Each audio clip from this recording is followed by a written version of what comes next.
जीवन का बहुत बड़ा कठिन है। जिस घर में 20-22 साल रह करके और 1 मिनट में घर छोड़कर वहां जाना पड़ता है, जिनको जानते भी नहीं,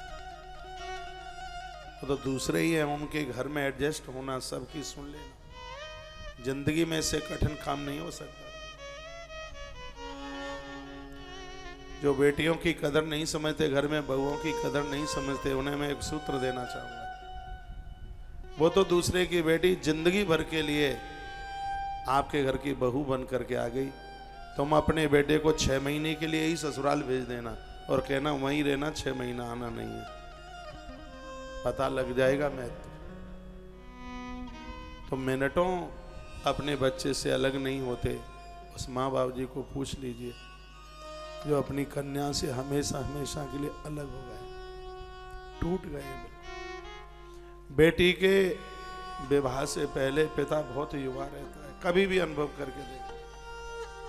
बेटी का कन्यादान किया नहीं कि उसको जर्जरता आ गई, बूढ़ा हो जाता है, टूट हो जाता है, सहन नहीं कर पाता, वृद्ध अवस्था उसे घेर लेती है,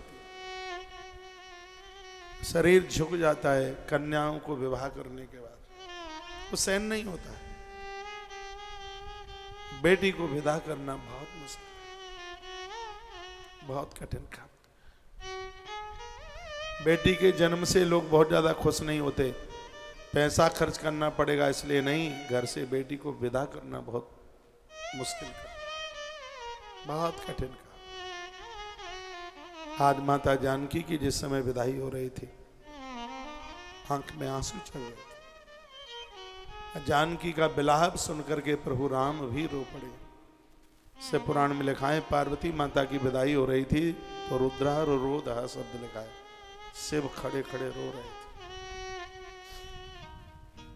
यह सिर्फ माता जानकी की ही विदाई नहीं, ये संसार की हर बेटी की विदाई है।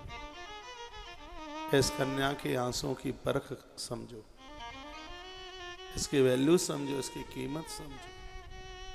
ये कन्याएं नहीं होंगी तो धरती आकाश कुछ नहीं होगा, ये सृष्टि इनके ही ऊपर है।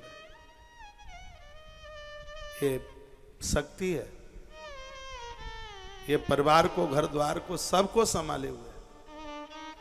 घर कितने भरे भरे रहते हैं जब घर में बेटियों की चहक महक होती है। बेटियां सयानी भी हाल हो जाती है, कौंस ककड़ी की तरफ बढ़ती हैं।